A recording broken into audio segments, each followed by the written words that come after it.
For Balen मैले जिन्दगी फाले सब राजनीतिक पार्टीलाई भोट फर बालेन।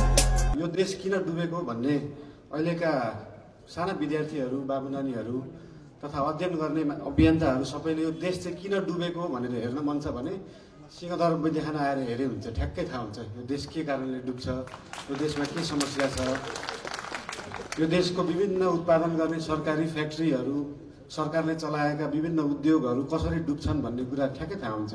यो सरकारले हाम्रो भनौँ न अब 90% सरकारी निकाय कि त लिजमा दिइन्छ, लिजमा दिएर बेचिन्छ, लिजमा दिन सकिएन भने प्राइभेट संस्थाको प्रभाव र दबावमा आएर त्यसलाई डुबाइन्छ ताकि चाहिँ प्राइभेट मात्रै पोसियोस्, प्राइभेट मात्रै औषधि खाउँ, प्राइभेट मात्रै उत्पादन खाउँ, सबै चिज प्राइभेट मात्रै होस्, सरकारले केही पनि नगरोस् भन्ने हामी मान्यतामा गएको देखिन्छ। सिंहदरबार वैद्यखानामा 58-59 सालमा यहाँको बजेट 5 करोड थियो, अहिले 1 करोड छ। इन्फ्लेसन रेट हेर्ने हो भने अहिले यहाँको बजेट 50 करोड पनि कम हुन्थ्यो होला, त्यो हिसाबको देखिन्छ। औषधि पहिला यो ठाउँमा खाली क्षेत्र धेरै थियो, यहाँनिर अलिक खाली, यता बिचमा पनि खाली थियो, यता पनि खाली थियो, औषधि चाहिँ धेरै उत्पादन हुन्थ्यो। अहिले जता पनि भवन छ औषधि चाहिँ छैन फेरि।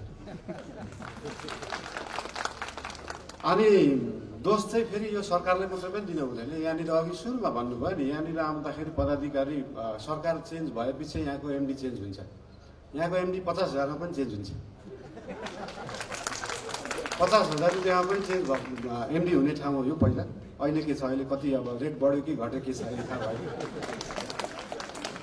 अनि कसरी चाहिँ देश बन्छ, कसरी हुन्छ भन्ने कुरा सोच्दाखेरि ठ्याक्कै सिंहदरबार वैद्यखाना हेर्दा हुन्छ। यहाँनिर ठेक्का लाग्दाखेरि जडीबुटी सुरुवाती बेसिक कुरामै कमी कमजोरी देखिन्छ। हाम्रो जडीबुटीहरू ठेक्काबाट किनिन्छ, ठेक्काबाट आउँदाखेरि ठेकदारसँग सेटिङ गर्नु पर्यो, उसले राम्रो जडीबुटी दिँदैन, जडीबुटी नै खराब आएपछि उत्पादन कसरी राम्रो हुन्छ। अनि त्यो बजारमा जाँदाखेरि यो एलोपेथिक र आयुर्वेदिकको झगडा होइन, यहाँ उत्पादन भएको औषधिले राम्रो काम नगरेर एलोपेथिकमा मान्छे जान थालेको हो। धेरै भ्रमहरू पनि छरिएका हुन्छन्। आयुर्वेदिक औषधिमा हेभी मेटल हुन्छ भनेर अघि उहाँले भन्नु पनि मर्केरी हो। हेभी मेटल होइन, हेभी मेटलको भस्म पो हुन्छ, हेभी मेटल डाइरेक्ट कहाँ खाइन्छ त।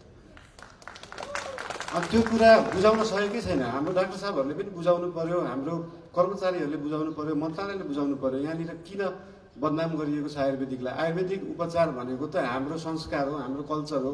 जसरी हामीले सनातन धर्मलाई मान्छौँ त्यसरी नै मान्दै आएको विषय हो आयुर्वेद। सिंहदरबार वैद्यखाना जोगाउन सकिँदैन, आयुर्वेदलाई जोगाउन सकिँदैन भने हाम्रो देश चाहिँ कसरी जोगाउन सकिन्छ त। देश जोगाउनलाई सुरुमा यस्तो ठाउँ जोगाउनु पर्यो नि त। अघि उहाँले भन्दै हुनुहुन्थ्यो हाम्रो त्यो रोयल ड्रग पनि डुबाइयो, सबै डुबाइएको छ। रोयल ड्रग सचिवज्यूको एउटा कुरामा चाहिँ म के सहमत भएँ, मन्त्रालयले एलोपेथिक र आयुर्वेदिक दुईटालाई बराबर हेर्छ। किन भन्दाखेरि एलोपेथी पनि डुबेको छ, आयुर्वेद पनि डुबेको छ, वीर अस्पताल पनि डुबेको छ, टिचिङ पनि डुबेको छ, वैद्यखाना पनि डुबेको छ, नर्दै पनि डुबेको छ, सबै बराबर छ। मन्त्रालयले हेर्ने दृष्टि ठ्याक्कै बराबर छ, केही पनि फरक छैन, सबै चिज डुबाइएको छ। त्यो सबै चिज उकास्न जरुरी छ। वीर अस्पताल पनि उकासिनु पर्यो, सिंहदरबार वैद्यखाना पनि उकासिनु पर्यो, औषधि उत्पादन हुनु पर्यो, बेसिक कुरा हो।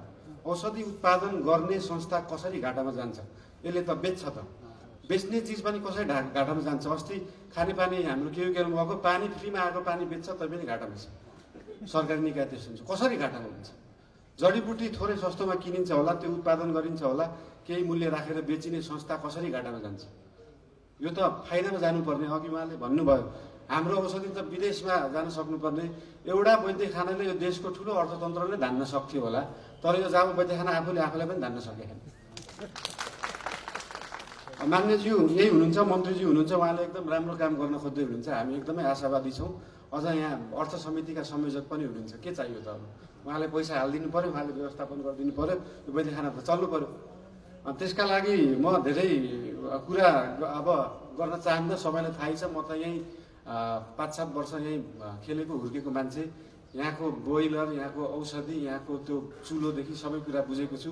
कहिलेकाहीँ यहाँको कम्प्लेन पनि आउँछ, छिमेकीहरूलाई धुवा भयो भनेर, त्यसको पनि व्यवस्थापन गर्नलाई महानगरले प्रपोजल पनि मागेको छ। महानगरले पहिला र यसपालि पनि बजेट पनि राखेको हुन्छ। हामीलाई कि त अब सरकारले गरिदिनु पर्यो, होइन भने अन्त्यमा के भन्न चाहन्छु भने सरकारले सक्दैन भने महानगरपालिकालाई दिनु पर्यो, महानगरपालिकाले सञ्चालन गर्छ।